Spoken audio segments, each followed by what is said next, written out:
ओम शांति। कौन सी दुआएं देनी है सबको? क्या कहता था गीत?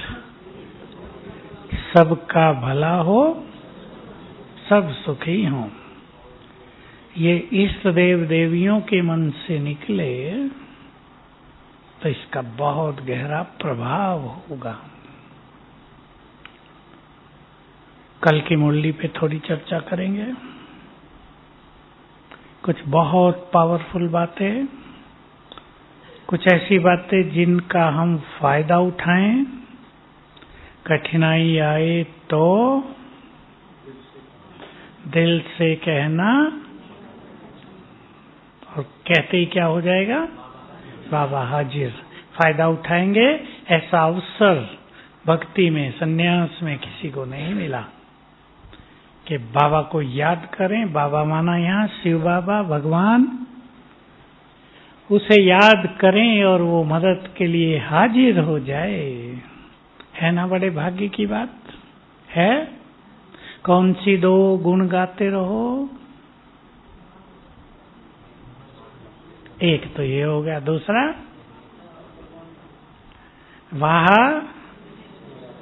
वाह मेरा भाग्य और वाह भाग्य विधाता बाबा, जिसने भाग्य बनाया। बाबा क्या देखना चाहते हैं, इस पे चर्चा करेंगे आज। विश्व की स्टेज पर फरिश्ते आ जाएं, हम सभी अपने फरिश्ते स्वरूप तक पहुंच जाएं तो विश्व में प्रख्यात हो जाएं। और एक और बड़ी गहरी बात क्यों लगने वाली है? किनकी? बोलो, किसको याद है? कौन सी प्यासी? हे मुक्ति दाता हमें मुक्ति दो। ये बहुत आवाज होने वाली है। क्यों नहीं लग रही है? ये तो सीधा है, तो सीधा है। बोलो, क्यों नहीं लगती? क्यों बहुत है। क्यों? और इस क्यों को कौन समाप्त कर सकेंगे? जिन्हें ड्रामा का संपूर्ण गुह्य ज्ञान होगा। गुह्य, मैंने एक शब्द जोड़ दिया, गुह्य ज्ञान, कि इस ड्रामा में जो कुछ हो रहा है वो एक्यूरेट है। क्यों की बात ही नहीं, जो कुछ हो रहा है सब एक्यूरेट। अब अच्छा तो नहीं हो रहा ना?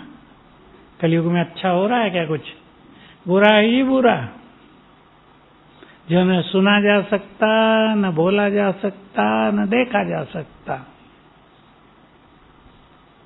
तो कलयुग के अंत में पहुंच गए हैं ना। देखो बंगाल की कितनी बड़ी वो पहले से ही बदनामी हो रही थी, कल ही 5 रेप और हो गए। तो कैसा लगता है सुन के? कलयुग का अति तमो प्रधान समय, जबकि मनुष्य अपने को संभाल नहीं पा रहा। ये विनाश की ओर बढ़ते कदम हैं। यही तो विनाश का स्वरूप है। तो हम सभी एक तो बाबा को यूज करेंगे, सभी इसको अपनी आदत बना लें। कुछ भी आए क्या करेंगे? बोलो जरा, मुख से बोलो माताएं। मुश्किलात आ जाए तो दिल से या मुख से? कैसे होता है दिल से कहना? बोलता तो मुख है। सच्चे मन से, सच्चे प्यार से, अपनेपन से, अधिकार की भावना से तुरंत मदद मिलने लगेगी। आगे इसकी बहुत जरूरत पड़ेगी, इसलिए इसकी आदत बना लें। क्यों से मुक्त होना है हमें, तभी हमारा चित्त शांत होगा। नहीं तो कुछ ना कुछ क्वेश्चंस उठते रहेंगे। अभी हमारा बहुत बड़ा कार्य है बाबा के यज्ञ का, फैला है दूर दूर तक। सभी देवता तो नहीं आएंगे। जब कोई कार्य बढ़ जाता है तो उसमें ऐसे वैसे लोग भी आ जाते हैं। सब जगह होता है। चाहे पॉलिटिकल पार्टी हो, चाहे धार्मिक संप्रदाय संस्थाएं हों, जब कार्य बढ़ता है तो ऐसे वैसे लोग आ ही जाते हैं। लेकिन इस महान यज्ञ में कितनी आत्माएं बहुत स्ट्रांग हैं, बोलो, जिससे इस यज्ञ का कोई कुछ बिगाड़ ही नहीं सकता। सोचो। और आज की मुरली से बाबा शुरू की बात सुना रहे थे, याद है ना?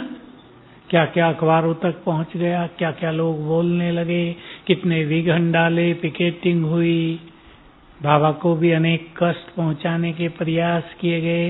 लेकिन बाबा का एक छोटी सी लाइन थी, शिव बाबा के आगे किसी की चाल चल नहीं सकती। होता है नशा या नहीं? शिव बाबा के आगे कोई कुछ नहीं कर सकेगा। एक और नशे की बात सुना दूं, याद रखना उसे, मुझे बहुत याद रहती है इसलिए मैं सुनाता भी हूं बार बार कि और मुझे याद रहे। एक ओर चाहे अक्षौणी सेनाएं हों, दूसरी ओर तुम अकेले, तो भी विजय तुम्हारी ही होगी, क्योंकि तुम्हारा साथी स्वयं भगवान है। थोड़ा बहुत कष्ट दे सकते हैं लोग, बाकी कुछ नहीं। महाभारत के युद्ध में भी तो ये स्पष्ट दिखाया है ना, पांडवों की तरफ भगवान है, योद्धा भी बहुत हैं, लेकिन कष्ट तो उन्हें भी बहुत हुआ, युद्ध में भी हुआ, 18 दिन में भी हुआ। हार जीत का तांडव चलता ही रहा, कभी लगा हारे, कभी लगा जीत है। तो हम अपने ईश्वरीय नशे को कम नहीं करेंगे। क्यों लगेगी? अब वो समय तेजी से आ गया है।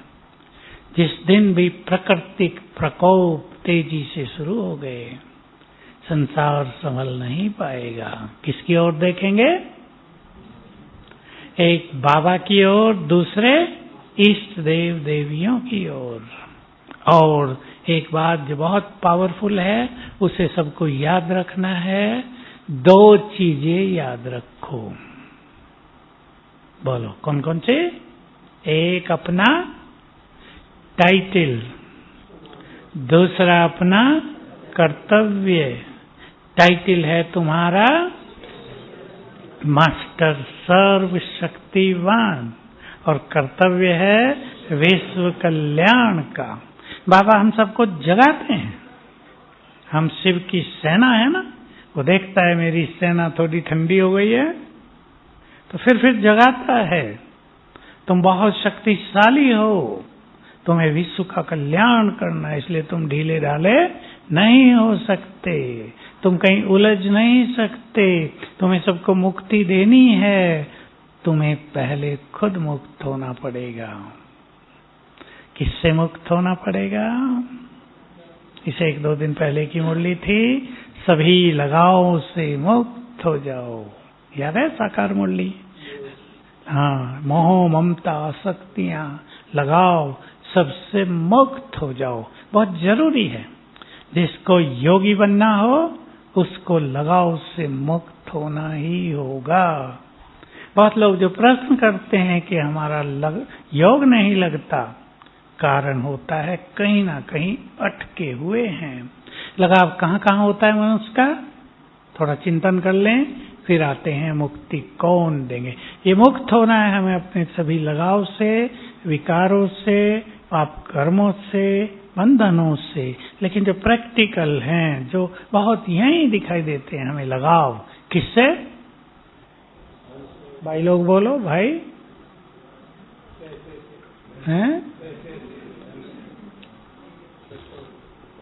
बाबा ने भी कहा था धन के लगाव से भी मुक्त। धन है तो बहुत जरूरी, धन है भी अच्छी चीज, धन माया भी नहीं है, लेकिन धन मनुष्य से पाप भी बहुत करा रहा है। जब हम लोग म्यूजियम में जाया करते थे समझाने श्याम को, तो धीरे धीरे विदेशियों ने आना शुरू किया था।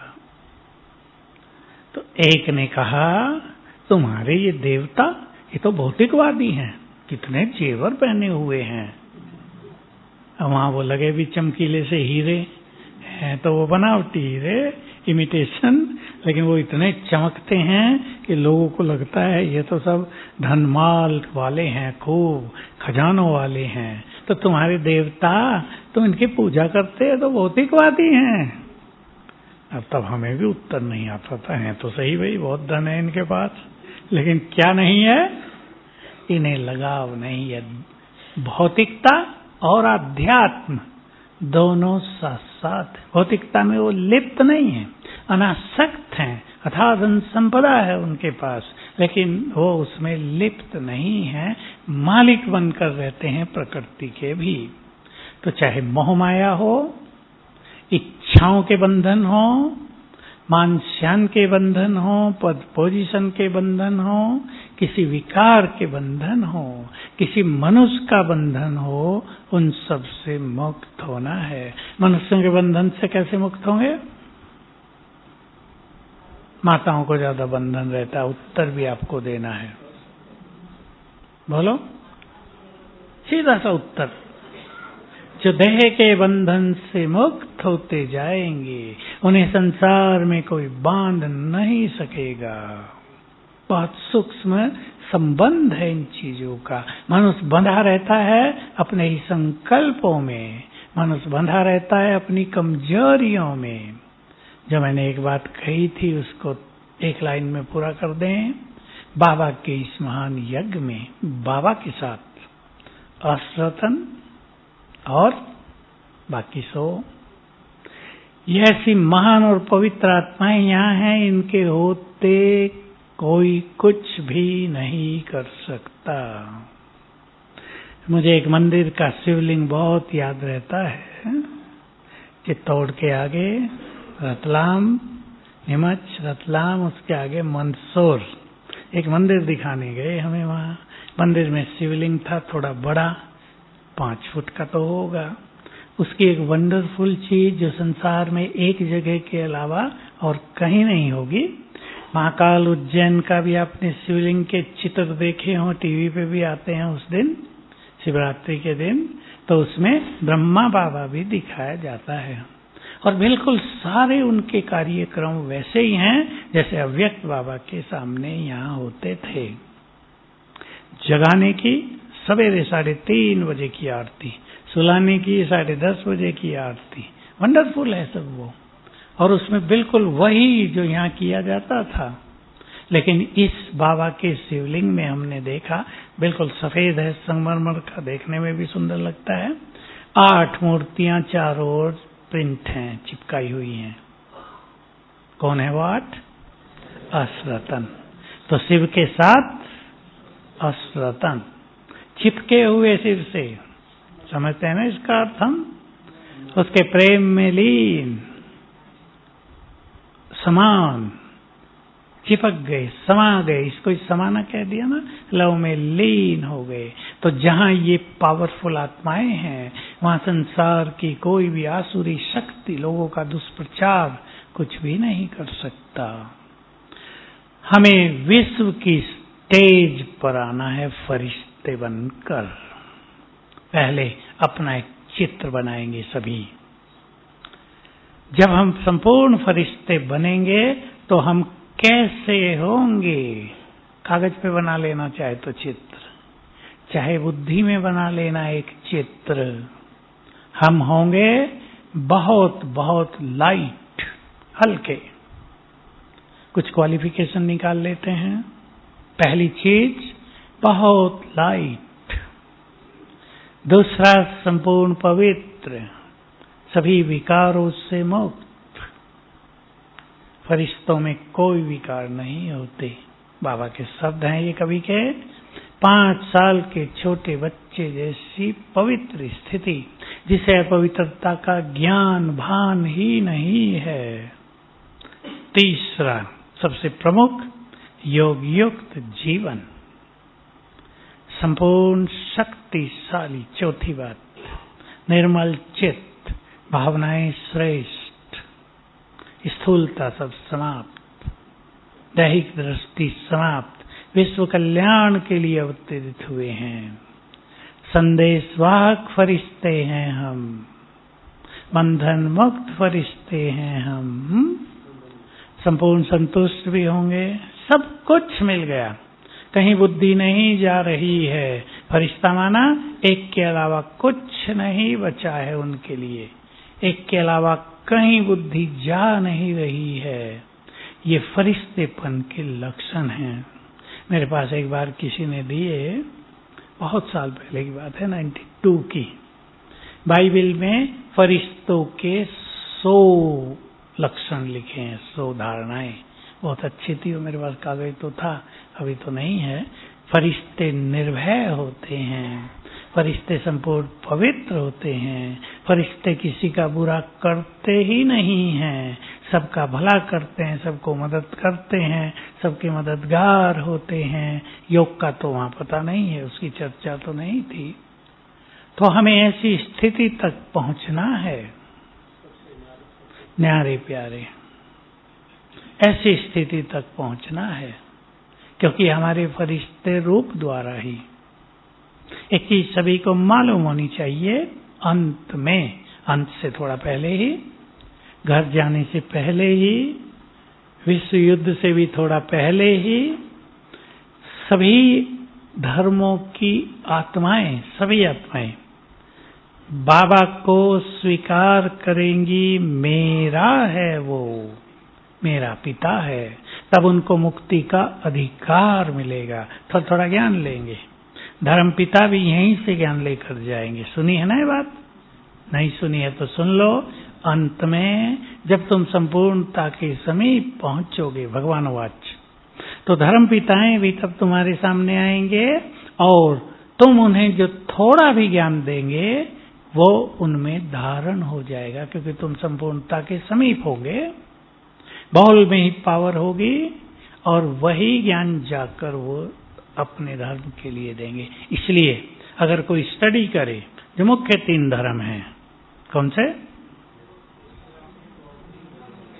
जानते हैं ना सभी? इस्लाम, बौद्धि, क्रिश्चियन, बाकी सब तो शाखाएं हैं, बाकी सब उनसे निकली हुई शाखाएं हैं, चाहे यहूदी, पारसी, जो भी हैं। अगर आप स्टडी करें, मैं बुद्धिमान लोगों के लिए कह रहा हूं, तो सभी धर्मों के ज्ञान को अगर मिला दिया जाए तो वो बाबा का संपूर्ण ज्ञान हो जाएगा।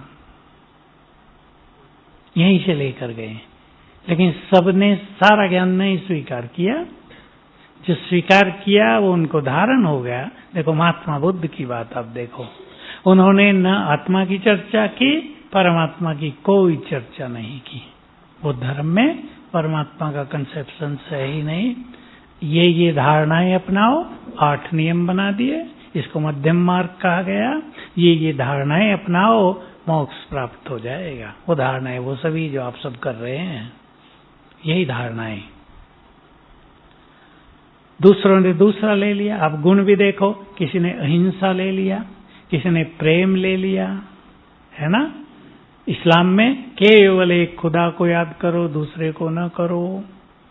यहाँ बाबा रोज कहता है ना, मेरे सिवाय किसी को याद नहीं करो, एक सर्वशक्तिवान से ही बुद्धि लगाओ। तो ज्ञान बट गया था भक्ति में और सब कहने लगे मेरा ही ज्ञान संपूर्ण सत्य है।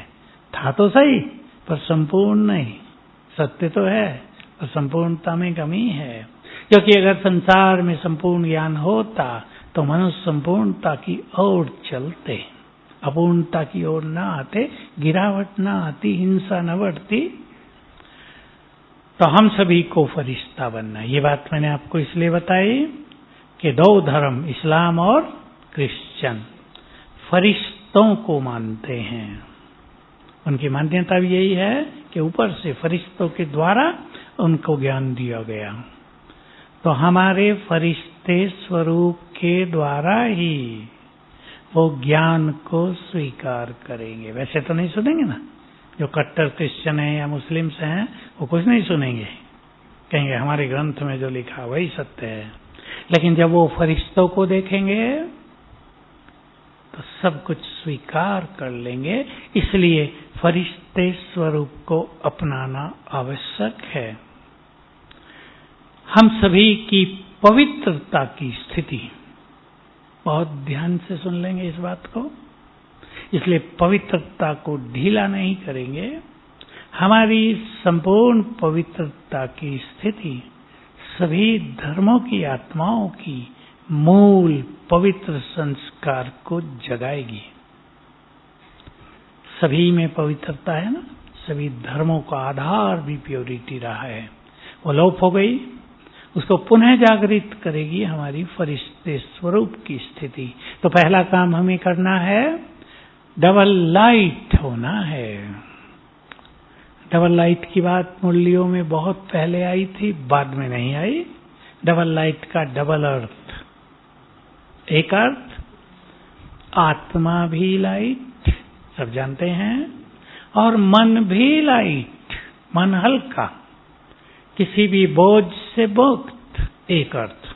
दूसरा अर्थ आत्मा लाइट और शरीर भी लाइट का, यह है डबल लाइट स्वरूप। ध्यान देंगे इस पर, तो क्या होगा, जो बहुत योगयुक्त होंगे, ऊपर से बाबा की लाइट माइट ग्रहण करते जाएंगे, उनके शरीर की जो स्थूलता है ना, देहभान जिसे कहते हैं, वो जैसे मेल्ट होता जाएगा और आत्मा भी लाइट और देह भी प्रकाशित हो जाएगी अंदर अंदर। सभी कर्मेंद्रियां शीतल शांत पवित्र हो जाएंगी, अंग अंग से लाइट माइट फैलेगी। यह है फरिश्ता रूप। तो चित्र बनाएंगे अपना, मैं अपने को, अंग अंग से लाइट माइट फैल रही है, चारों ओर पावरफुल आभा मंडल बन गया है। यह हमारा फरिश्ता स्वरूप, जिसमें हम बाबा से निरंतर जुड़े हुए, उसकी लाइट माइट हमें मिल रही है। अब यह स्थिति हमें बनानी है। जो खुद बनाएंगे उनका सबसे ज्यादा महत्व होगा, समय जिनको तैयार करेगा उनका कम कम महत्व होता जाएगा। समय पर भी एक ही समय सभी नहीं करेंगे, कोई कभी कोई कभी, और ये कराएगा विनाश काल, वैराग्य दिलाएगा। वैराग्य मनुष्य को ऐसे नहीं आ रहा है, अब तो वक्की भी छूट गया है, धन के पीछे कोई लगा है, बहुत सारी चीजें हैं, आप सब ग्रस्त से आए हैं, जानते हैं।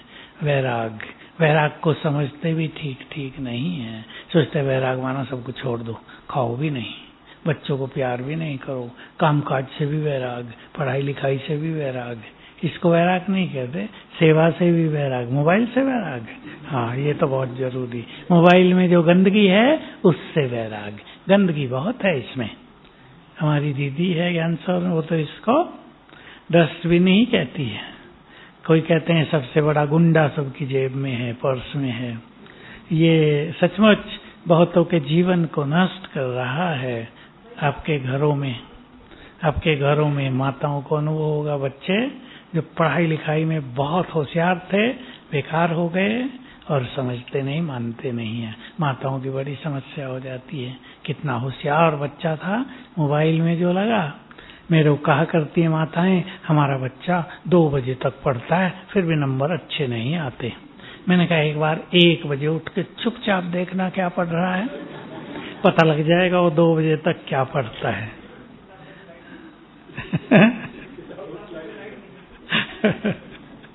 तो ये पढ़ते नहीं है, इस नाम पे कि मोबाइल से ही पढ़ाई हो रही है, लैपटॉप से ही पढ़ाई हो रही है, मिसयूज हो रहा है। ये संसार के विनाश के लिए तैयारी हुई है, मनुष्य की बुद्धि का विनाश, अच्छे लोगों के चरित्र का विनाश, ये विनाश के ही तो सब प्रकोप हैं। तो वैराग्य, जहां भी देखो बुद्धि भटकने का कारण कोई है, उसे छोड़ना ही वैराग्य है।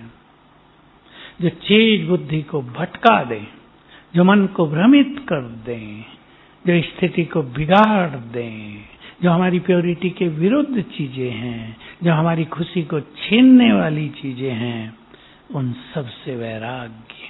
क्योंकि ये समय है ईश्वरीय सुख प्राप्त करने का, ईश्वरीय खुशी प्राप्त करने का। आप सब जानते हैं बाबा की मुरलियों में सबसे ज्यादा मुरलियां खुशी पर चली हैं। बाबा पूछते थे 25,000 की सभा में सब खुश रहते हैं, सब हाथ उठाते थे। मैं सोचता था जरा हॉल से बाहर निकलने दो, फिर देखना खुशी कितनी रहती है। फिर बाबा कुछ आगे पूछते, हॉल से बाहर निकलते क्या होता था, किसी को जल्दी वॉशरूम जाना, लोग धीरे चल रहे, आओ क्या कर रहे हो, तेज चलो, जगह दो मुझे, सारी खुशी का। क्योंकि हजारों लोग एक साथ निकल जाते थे। खाने पे जाओ तो भीड़ ही भीड़, 1 घंटा इंतजार करना है, खुशी गुम।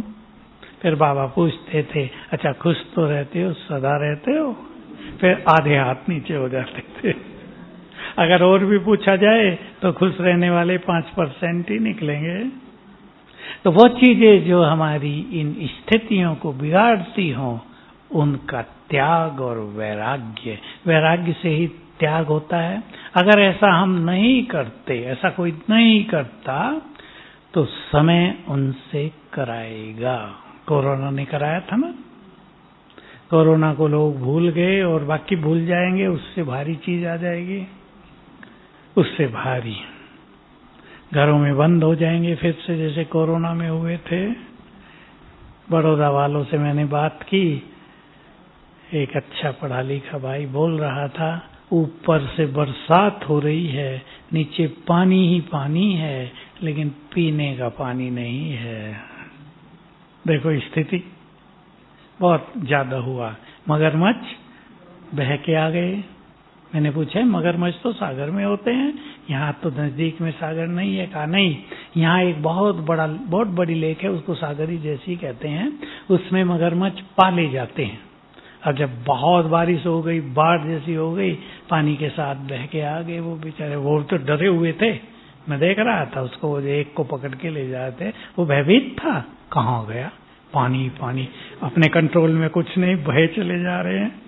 एक जगह की घटना सुनाओ, गंगा के किनारे, वो हमारे नेटिव प्लेस के थोड़ा ही पास है, तो बाढ़ आई थी, गंगा में भी आई थी। एक चीता और एक हिरण दोनों बहते चले आ रहे बहुत तेजी से, और न जाने कहां से बहे चले आ रहे होंगे, 50, 60, 80 किलोमीटर बहाव उन्होंने देखा होगा। जब वो वहां आए, शुक्रताल उस जगह का नाम है, जहाँ के लिए प्रसिद्ध है कि सुखदेव ने जन्मेजय को महाभारत की सारी कथा सुनाई थी, भागवत सुनाया था। तो कोई मिल गई उनको पहाड़ी सी, टीला कहते हैं मिट्टी का, उस पे चढ़ गए बेचारे दोनों। इधर चीता बैठा है, इधर हिरण बैठा है, दोनों एक दूसरे को देख रहे हैं। न चीते में उसको खाने की हिम्मत, न हिरण में भागने की हिम्मत। लोगों ने वीडियोग्राफी की उनके, के देखो नजारा। तो ये खेल तो बहुत चलेगा। इसलिए योगी बनने के लिए वैराग्य, कम से कम उन चीजों से वैराग कर दें जो मन को भटकाती हैं। वैराग का कोई संन्यास या उदासीपन नहीं होता।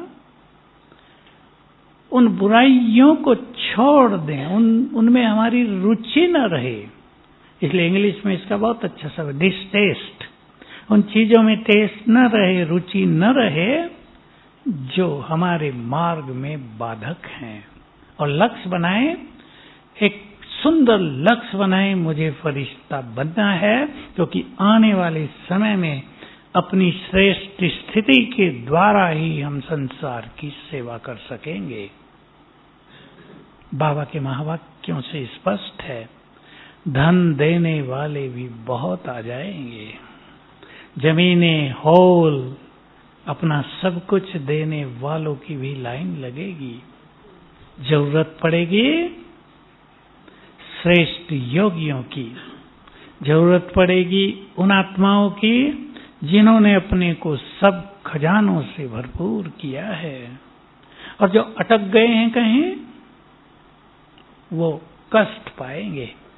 क्योंकि मनुष्य कहीं भी अटक जाए, समझे, छोटी सी भाषा, अटैच हो जाए, उसका लगाव हो जाए, तो योग युक्त स्थिति नहीं बनती। संकल्प बहुत वेस्ट जाते हैं।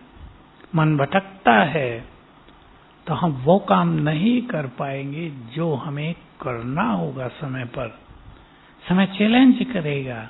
आगे 1000 लोग दुखी पुकार रहे हैं, जैसे मुक्ति का लिए बाबा ने कहा ना, लोग पुकारेंगे हमारा दुख हरो हे इस देवियों, हे इस देवो मुक्ति दाता हमारा दुख हरो। फाइनल मुक्ति से पहले तो यहां बहुत कुछ करना होगा। कौन दुख हर सकेंगे? जो लंबा काल दुखों से मुक्त रहे हों, जिन्होंने स्वयं को ईश्वरीय सुखों से भरपूर किया हो। दूसरों को मुक्ति का वरदान भी वही दे सकेंगे जो लंबा काल अनेक चीजों से मुक्त रहे हों। व्यर्थ से मुक्त, तेरे मेरे से मुक्त, टकराव से मुक्त, देहभान देह के बंधनों से मुक्त, इम्प्योरिटी से मुक्त। ऐसी आत्माएं दूसरों को दृष्टि देकर ही मुक्ति का वरदान दे सकेंगी। तो एक बहुत वंडरफुल समय आ रहा है, उसकी ओर हम बढ़ रहे हैं। हमें पूरी तैयारी करनी है कि हम संसार को बहुत कुछ दे सकें। फरिश्ता बनना है। अपने चित्त को शुभ भावनाओं से भरपूर करें। सभी ऐसी वैसी कोई भी भावना चित्त में हो, है बहुतों के पास। किसी को ईर्ष्या है, किसी को बदले की भावना है, कोई पास्ट के कारण दूसरों से परेशान है तो बदला लेने की भावना रहती है। किसी में वैर भाव रहता है, क्योंकि हर एक के साथ 5-7 लोग तो ऐसे जुड़े ही रहते हैं ना, जो कष्ट देते रहते हैं। उनके लिए नेगेटिव भावनाएं रहती हैं। इन सब को बदलकर जो शुभ भावनाओं से अपने चित्त का श्रृंगार कर लें, वो फरिश्ते बनेंगे। तो हम जरा उठें धरती से ऊपर। क्या कहते हैं फरिश्तों के लिए? 1 फुट ऊपर रहते हैं वो। उसका अर्थ है धरती के आकर्षण से परे। धरती माना प्रकृति, जो संसार के आकर्षण है उनसे ऊपर। बहुत आकर्षण है संसार में। बाजार में जाओ तो कोई आकर्षक चीजें दिखाई देंगी, ये भी ले लें अपने घर के लिए, ये भी ले लें, ये भी ले लें। बुद्धि उनमें अटक जाएगी, तो हमारी बुद्धि एकाग्र नहीं हो सकती। इसलिए सभी को बहुत ध्यान देना है अपनी एकाग्रता पर। फरिश्तों को निर्भय भी होना है।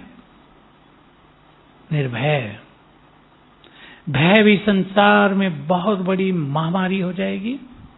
अब आगे आप देखेंगे, जैसे डिप्रेशन के लिए कहा गया था, डिप्रेशन संसार के लिए बहुत बड़ी महामारी जो चल रहा है, मानसिक रोग। भय एक अगली महामारी है संसार के लिए। भय से हर व्यक्ति पीड़ित हो जाएगा। इसलिए निर्भय कैसे बनेंगे? कहने से तो नहीं बनेंगे। कैसे बनेंगे? एक तो सीन देखकर भयभीत होंगे। टीवी पे सीन आएंगे, फोन पे आएंगे। जो ज्यादा देखते हैं वो ज्यादा भयभीत रहेंगे। बाबा ने एक बात कही है, और वो एक ही बार आई होगी शायद, 1-2 बार, कि विनाश काल में बाबा तुम बच्चों को साक्षात्कार में इतना मगन रखेगा कि पता ही नहीं चलने देगा कब खत्म हो गया खेल। लेकिन साक्षात्कार भी किसे होगा ये भी सोच लेना है। कुछ कराने वाले होंगे और बहुत सारी आत्माएं करने वाली होंगी। इसलिए भय से अपने को मुक्त करना है। 2 अभ्यास करेंगे इसके लिए। मैं आत्मा अजर अमर हूं, मरती ही नहीं। जो मरता है वो तो विनाशी है और सबका ही छूटना है, किसी का आगे किसी का पीछे। एक अभ्यास, जो कुछ इस संसार में होगा उसके लिए पहले से ही तैयार करें अपने एक संकल्प से, यही होना है। एक ही संकल्प आपको निर्भय बनाएगा, उस बुरे इफेक्ट से मुक्त रखेगा। यही होना है। यह युग नहीं बदलेगा। कलयुग की काली रात ही रहेगी क्या? नहीं रहेगी। यही हो रहा है। और तीसरी बात भी, मैं शिव शक्ति हूं, निर्भय हूं, या मास्टर सर्व शक्तिवान हूं, निर्भय हूं। माताओं के लिए चौथी बात भी, किसका डर रहता है माताओं को? बच्चों का। क्या संकल्प रखेंगे? बोलो, जो बच्चे हैं वो बता दो। मेरे बच्चे नहीं, ये तो मुश्किल काम है, ये तो कहने के लिए है। प्रैक्टिकल में मुश्किल काम होता है। कह सकती हैं माताएं मेरे नहीं है, मेरे ही तो हैं। जो चीज प्रैक्टिकल नहीं, मैं उस पर ज्यादा जोर नहीं देता, ये तो कहने तक होता है, सब बाबा के हैं। मेरे बच्चों के साथ बाबा की छत्र छाया है, उनका भविष्य बहुत सुंदर है, वो बाबा की छत्र छाया में सुरक्षित हैं। ये संकल्प अभी से पैदा करो अपने मन में, क्योंकि संकल्प भय के होते जा रहे। ये ग्रुप जो हमारा डॉक्टर्स का था, कई आई होंगी माताएं डॉक्टर, कि ये बंगाल की और कुछ महाराष्ट्र में भी हुआ, यूपी में हुआ, बहुत जगह हो रहा। बच्चियों के साथ जो गड़बड़ हो रही है, माताओं को डर होता है, हमारी बच्ची भी तो स्कूलों में जाती हैं, कहीं कुछ हो न जाए। नेचुरल बात है ना, होगा डर। लेकिन आप ये संकल्प कर दो, मेरे बच्चों के साथ स्वयं शिव बाबा है, वो उसकी छत्र छाया में सुरक्षित है, उसके हवाले रखो उन्हें मन से। ये तुमको अर्पित हैं, इनकी सेफ्टी आपको करनी है, तो सेफ रहेंगे सदा। तो अपने को निर्भय भी बनाते चलना है, ताकि जो कुछ इस धरा पर होने जा रहा है उसको हम देख सकें। लास्ट एक छोटी सी घटना याद आ गई मुझे। घटना माना महाभारत की कहानी, कि जब महाभारत युद्ध होने वाला था तो वेद व्यास महलों में आए, और 3 जो रानियां थी, जो बुजुर्ग थी, उन्हें कहा, जो धृतराष्ट्र की पांडु की मां सत्यवती, उनकी दादी, उनको कहा आप यहां न रहो अब, क्योंकि जो कुछ होने जा रहा है उसको आप देख नहीं सकोगी, इसलिए मेरे साथ मेरे आश्रम में चलो। ले गया। तो हमें भी अपने को तैयार करना है, निर्भय रहना है, तब फरिश्ते स्वरूप द्वारा हम न केवल संसार को संदेश देंगे, लेकिन संसार के लिए मास्टर विश्व रक्षक भी बन जाएंगे। ओम शांति।